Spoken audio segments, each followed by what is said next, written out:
আজানের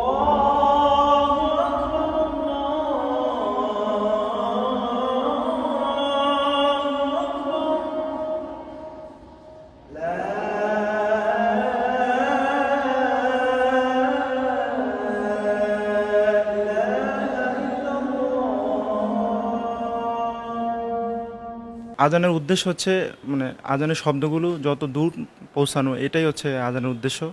তো আমি ফার্স্টে এখান থেকে ফার্স্ট ইয়ারে ইনভলভ হওয়ার পরে এই হলে, তো যতদিন আজান আমি রেগুলার আজান দেওয়ার চেষ্টা করতাম, কিন্তু এতদিন মাইক ছিল না। তো এটা আমার কাছে খুব খারাপ লাগতো।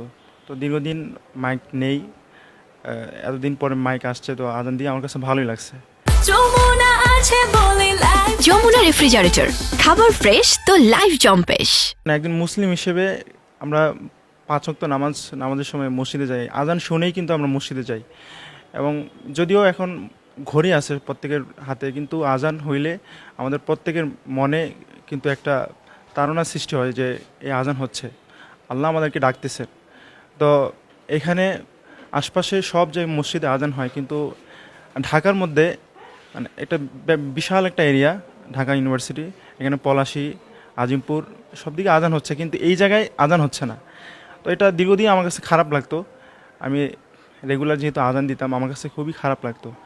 তো গত পরশু দিন আপনারা দেখছেন যে আজান যখন দেখা গেছে, তখন সব ছাত্ররাই কিন্তু মানে উৎফুল্লভাবে আজানের শব্দগুলো শুনছিল এবং ভিডিও করতেছিল।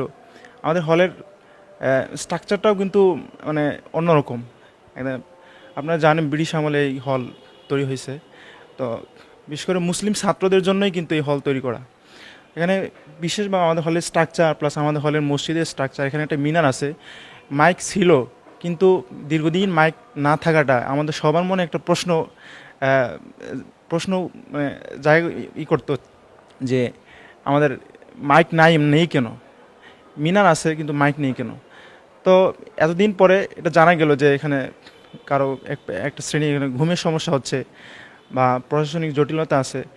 তো বৈষম্যবিরোধী ছাত্র আন্দোলনের পরে যখন ছাত্র জনতা, একদম সাধারণ ছাত্র যারা এতদিন যারা কথা বলতে পারতো না কোনো বিষয় নিয়ে, হলের কোনো বিষয় নিয়ে, তারা এখন কথা বলে স্যার কাছে একটা বিষয়টা দাবি জানিয়ে মাইক নিয়ে আসছে আর কি। হলে যারা আছে সবাই ভালো লাগতেছে, এবং মসজিদে মুসল্লির সংখ্যা এখন দেখবেন আপনি বাড়ছে এখন, মানে আজান দেওয়ার পরে, মানে মাইকে আজান হওয়ার পরে।